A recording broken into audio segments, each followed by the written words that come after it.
a viajar mais dentro e fora do país e você vai ver também. 4 municípios brasileiros superaram os R$500 pagos pelo Auxílio Brasil. Farmacêutica quer fornecer vacinas contra a varíola dos macacos para o mundo todo até o final do ano. Brasileiros pretendem gastar em média R$196 com presente do Dia dos Namorados. A maternidade segue sendo uma das principais dificuldades para as mulheres voltarem ao mercado de trabalho. Essas e outras notícias você acompanha a partir de agora no Informe Região.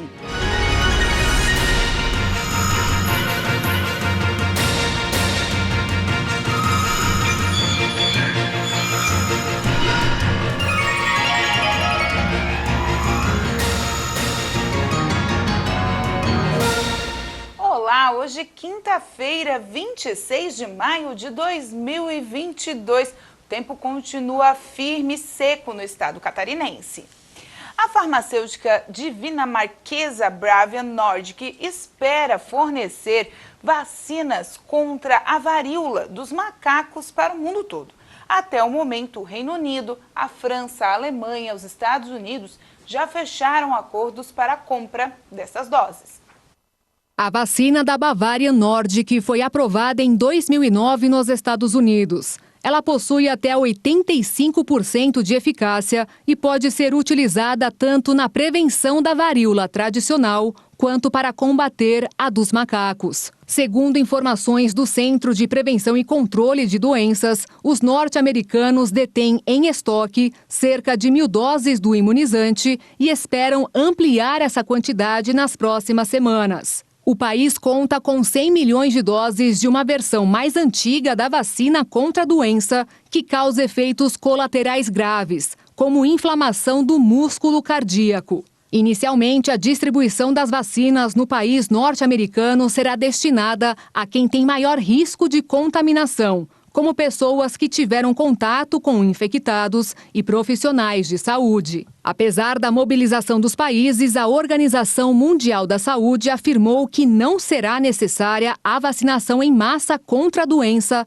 em razão da transmissão ser considerada baixa entre humanos. Desde o início do mês, cerca de 20 países relataram pela primeira vez a transmissão local da varíola dos macacos. Além da Dinamarca e da Alemanha, outras nações buscam garantir doses do imunizante para controlar a disseminação do vírus, que era raro em regiões fora da África Central e Ocidental.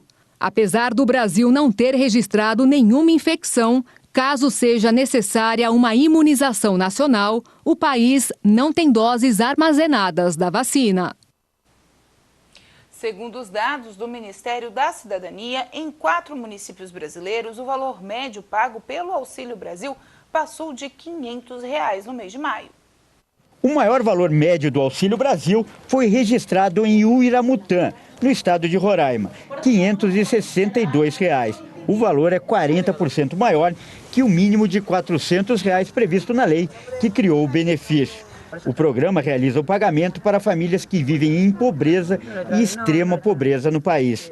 Outras cidades que superaram o teto de R$ 500 em média foram Campinápolis, no Mato Grosso, Santa Rosa do Purus, no Acre, e Normandia, em Roraima. O Auxílio Brasil é composto por uma série de benefícios que podem aumentar o valor pago. Entre as variantes estão a renda, a composição familiar e o que cada integrante faz em sua vida escolar ou profissional. Em maio, o valor médio nacional do Auxílio Brasil foi de R$ 409, mas em 2.055 municípios o pagamento superou essa quantia, o que representa 37% das cidades brasileiras. Dos 10 municípios com os maiores valores médios pagos em maio, 7 estão na região norte, 2 no centro-oeste e 1 no sul. Já no grupo dos 20 municípios com os maiores valores, 16 são da região norte, 3 do centro-oeste e 1 do sul. O Dia dos Namorados está chegando e os brasileiros pretendem gastar em média R$196 por presente. Os dados são de uma pesquisa feita pela Confederação Nacional dos Dirigentes Lojistas. E mais de 92 milhões de consumidores pretendem comprar presentes no Dia dos Namorados. Em média, cada pessoa deve desembolsar cerca de R$ 196 com as lembranças e demonstrações de carinho. É o que aponta um estudo realizado pela CNDL, a Confederação Nacional de Dirigentes Lojistas, e pelo SPC Brasil. A expectativa é que a data injete mais de 18 bilhões de reais na economia, valor próximo ao de 2021.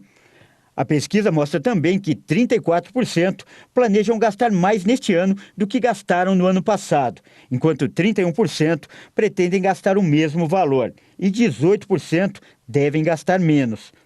Os itens mais procurados são roupas, com 37%, perfumes, cosméticos e maquiagens, 34%, e calçados, com 23%. De acordo com o levantamento, 56% dos consumidores garantem que devem comprar um único presente, enquanto 31% afirmam que vão adquirir 2 itens. Especialistas avaliam que o orçamento apertado e o aumento da inflação vão impactar as compras para a data. Embora para muitos consumidores o momento seja de conter os gastos, a data também é considerada importante para muita gente. A seguir, pesquisa mostra que a maternidade ainda segue sendo a maior dificuldade das mulheres no mercado de trabalho.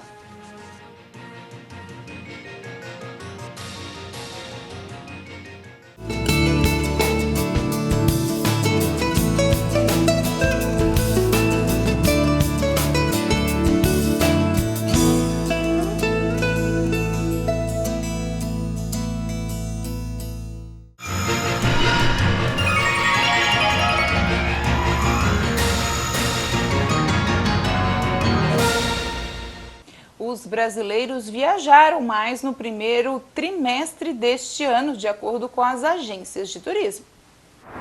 Segundo a Associação Brasileira das Operadoras de Turismo, no primeiro trimestre desse ano, as empresas do setor registraram um aumento de 66% nos lucros em comparação ao mesmo período do ano passado. Mais de 80% dos destinos procurados são nacionais, com destaque para a capital baiana, Salvador, cidade preferida dos turistas nesse ano, ao lado de Fortaleza, Maceió e Natal. Já entre as viagens internacionais, as principais buscas são por Cancún, Lisboa, Orlando, Paris, Dubai e Egito. A abertura de fronteiras e a queda gradativa do dólar foram os principais motivos para o avanço do turismo internacional, mesmo com a alta no preço das passagens aéreas. A retomada do lazer também foi perceptível no setor de bares e restaurantes, que no mês de abril registrou um faturamento maior.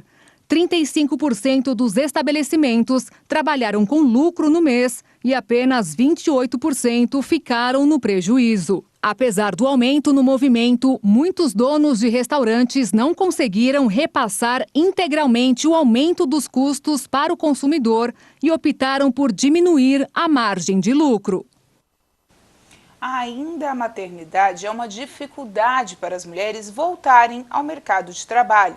Uma nova pesquisa revela que aquelas que têm filhos menores de 5 anos têm menos oportunidades, principalmente depois da pandemia. A pesquisa sobre as mulheres e o mercado de trabalho foi realizada para entender como é o comportamento do mundo corporativo em relação às mulheres que são mães e o perfil das que trabalham. Kel trabalhou por 15 anos como assessora de imprensa e mídias sociais. Depois do nascimento da filha, precisou se reinventar. Hoje ela atua como operadora de telemarketing e faz bolos para complementar a renda. Todas as vezes que tenta retornar para o mercado de trabalho, os empregadores dificultam por conta da maternidade. Uma das grandes perguntas é sempre assim, você tem quem deixar sua filha? Onde que ela vai ficar se você precisar sair? E a grande questão no meu caso é que tem uma rede de apoio muito grande. Assim, meus pais cuidam dela também, ficam com ela quando eu preciso sair, mas é a primeira questão que os empregadores questionam a gente, né?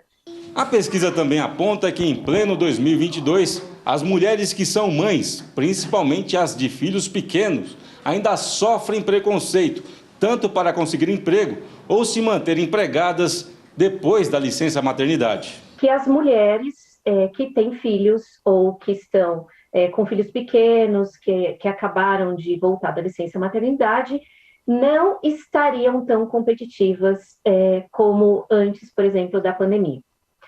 Isso também veio de uma vulnerabilidade a qual a mulher está se colocando também. A gente não pode deixar de falar isso. Os valores com a pandemia mudaram. Então, nós nunca estivemos tão próximo às perdas e nunca estivemos tão significativos aos momentos. Então, o que nós não dávamos tanto valor, por exemplo, uma mãe que retornava ao trabalho e falava, eu posso colocar numa escolinha, eu posso deixar com alguém, a pandemia, ela fez com que essa reflexão de valores também colocasse na mesa o que é importante para mim, o que faz sentido e o que não faz.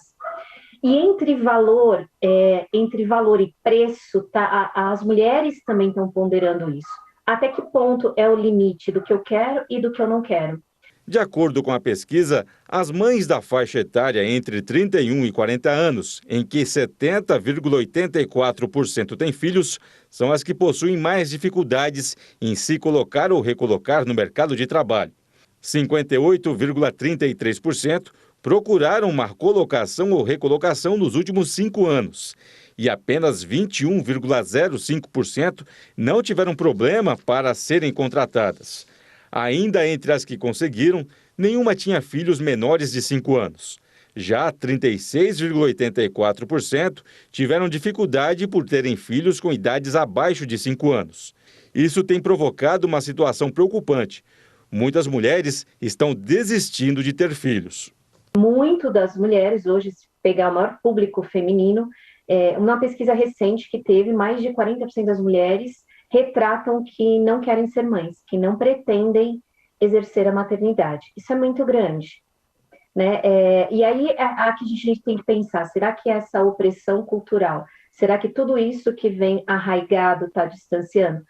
Pensando nesses problemas, um grupo de mães de São Paulo criou um espaço dedicado a atender mulheres que precisam trabalhar e, ao mesmo tempo, se dedicar aos filhos. Aqui, profissionais de todas as áreas podem alugar um espaço para trabalhar numa espécie de home office. Então, elas criaram o Materlep como rede de apoio, como rede de segurança, para que as mães pudessem dar conta do home office, enquanto também as crianças estão no mesmo espaço, sendo cuidadas e olhadas por pedagogas. E no mesmo espaço ficam as mães, ficam as crianças, e todo mundo trabalha, todo mundo dá conta de tudo, porque no home office não dava, né? E quando a gente vira mãe, a gente se cerca de mães. Então, a necessidade delas, elas perceberam que outras mães também tinham a necessidade de trabalhar e cuidar da criança em home office. E que aí as coisas não acontecem, né? Você não consegue dar muita conta das duas coisas. Então, por isso o Materlep, para ser uma rede de apoio dessas mães que estão em home office e precisam de um lugar e de um espaço com segurança para os filhos também. Para a Zena, que é esteticista, o espaço foi uma mão na roda. Ela é libanesa e não tem parentes no Brasil.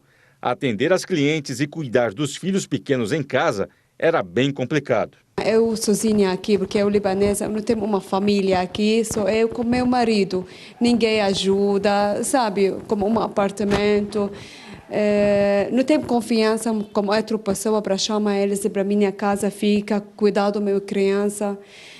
Eu comecei a trabalhar em casa mesmo, na sala da minha casa, porque não tenho ninguém para deixar minha criança com eles. Depois, eu já achei Materlep, eu posso agora deixar minha criança brincar com monitores de segura, confiança. Eu subi, às vezes, o dia inteiro, fico aqui na sala, atende cliente, e minha criança embaixo está brincando, fez atividade. É super legal, ajuda muito. E a Janaína está afastada da empresa desde a licença maternidade. Ela voltou a trabalhar no sistema home office, mas em casa, a jornalista tinha dificuldades para conciliar o trabalho com os cuidados com a filha bebê. Eu não sabia como conciliar as duas coisas. É impossível uma mãe sozinha, dentro de casa, dar conta de tudo. Então, cuidar do filho, trabalhar, fazer almoço, cuidar da casa, porque as rotinas da casa são também inerentes ao nosso trabalho, né? Então, quando eu descobri o Materlep, eu fiquei muito feliz. Eu achei a ideia das meninas inovadora, porque eu acho que elas viram na dor delas, que elas também são mães, né, de poder levar isso e ajudar outras mulheres. Então, agregar, né, você conseguir trabalhar tranquilo e ter o seu filho brincando, em segurança também. Então, isso é muito legal. O maior produtor de carne suína do Brasil, que é Santa Catarina, ainda enfrenta o desafio do aumento do consumo interno do produto. Um projeto de lei quer desenvolver uma política estadual de incentivo para o consumo da carne suína. A proposta foi acatada pela Comissão de Constituição e Justiça. Santa Catarina é considerado o maior produtor de carne suína do Brasil. Somente no ano passado, o volume de exportação chegou próximo a 580 mil toneladas para 67 países. O estado é o único que pode fornecer para o maior produtor do mundo, o Canadá. Reconhecido mundialmente e respeitado pela sanidade animal, o estado catarinense ainda se desafia no consumo interno. Por causa desse fator, é que o setor produtivo recorreu ao parlamento catarinense para que haja incentivo do consumo de carne suína em Santa Catarina. Uma proposta tramita na Assembleia Legislativa com o intuito de desenvolver uma política estadual com o objetivo. A matéria, proposta pela Comissão de Agricultura, foi acatada pela Comissão de Constituição e Justiça. Então são carnes acessíveis, né? E elas também podem se transformar em carnes nobres com os seus cortes, e é isso que nós precisamos incentivar o mercado consumidor a consumir ainda mais o produto e que seja catarinense, para que a gente possa contribuir com as famílias que vivem aqui no nosso estado. Primeiro, essa é uma reivindicação dos produtores de suínos de Santa Catarina pela importância que essa cadeia produtiva tem na economia do estado, seja também na área social, na geração de emprego. Segundo, porque a carne suína ela é uma carne muito saudável, das mais saudáveis que possa existir, e culturalmente ela não faz parte do nosso dia a dia. E hoje, economicamente, também é um produto de um custo mais baixo de que outros consumos, como peixe, no mesmo nível de aves e carne bovina. O colegiado também apreciou o projeto de lei na área da saúde, que exige a realização de exame ecocardiograma fetal. Uma medida provisória que trata da isenção de ICMS para hospitais filantrópicos sobre energia elétrica também foi deliberado. O relator da MP defendeu a proposta para aliviar a situação dos hospitais que passam por dificuldades financeiras. São mais de 160 hospitais que estão nessa situação. Todos sabemos que o consumo de energia é bastante elevado e isso vai ajudar muito os hospitais. Inclusive, nessa mesma medida provisória, se fez um crédito presumido para a Celesc para poder quitar dívidas antigas desses hospitais e para que eles voltem a estar adimplentes e em condições de prestar a melhor saúde pública para os catarinenses. A medida provisória do governo também é referente ao ICMS de alguns serviços. A proposta equipara o imposto para aquisição de mercadorias por meio de lojas virtuais. Hoje, Santa Catarina aplica a alíquota de 12%, enquanto os demais estados têm incidência de 17%. Cenário que causou discussões judiciais contra Santa Catarina. A gente sempre defendeu também a hegemonia tributária competitiva entre estados. Não é justo eu estar em Santa Catarina e pagar 17% de ICM e a empresa que está ali no lado, na divisa com o Paraná, vende para Santa Catarina e paga 12%. Né? E se você não tiver nenhum instrumento para você equilibrar isso, você acaba prejudicando quem gera emprego em Santa Catarina. Ainda foi admitida na CCJ a tramitação do projeto de lei que exige que sejam repassados aos produtores de leite o valor mínimo a ser pago pelo litro do produto. A seguir, Capitão Gustavo e a expectativa de uma boa fase na Série B.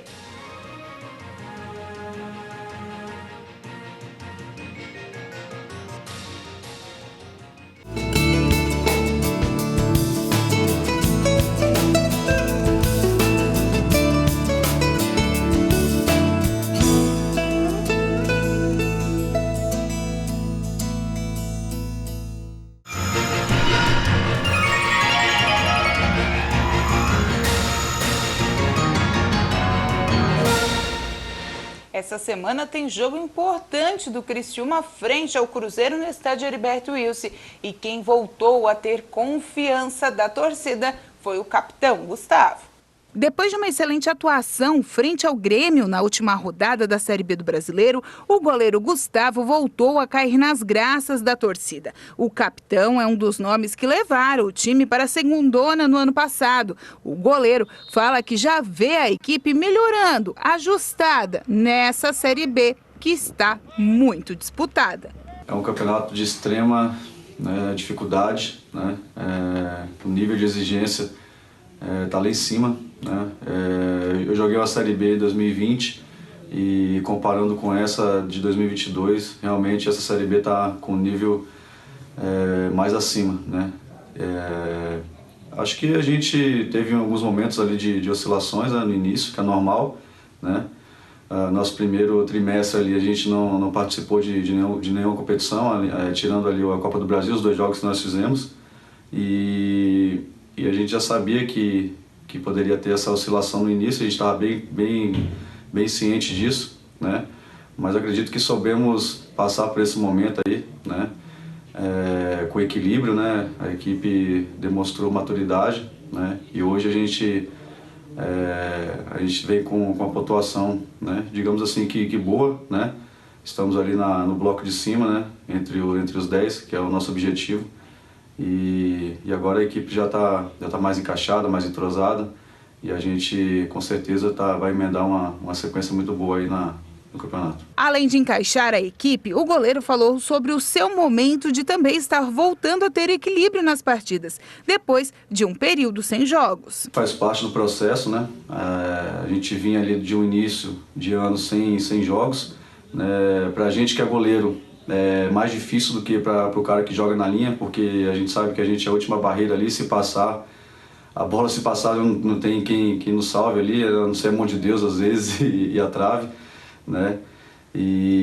Mas é natural, é normal, né? É claro que a gente não quer errar nunca, né? A gente é cobrado para acertar todos os jogos, principalmente vestindo a camisa do Criciúma, né? Mas eu confio no meu trabalho, eu confio no que eu venho fazendo durante o dia a dia, nos treinamentos, e confio nos números que eu venho fazendo durante os jogos também. Isso me deixa seguro, me deixa tranquilo, com a cabeça boa.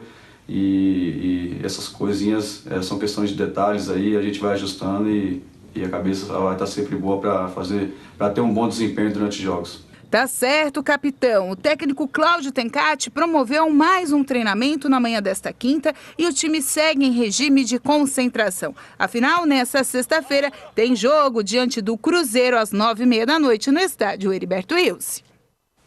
Boa sorte ao Tigre. E com essa informação a gente encerra o Informe Região desta quinta-feira. Lembrando para você que essas e outras notícias também estão nas nossas redes sociais, @TV Primavera, no Instagram, Facebook e no nosso canal do YouTube.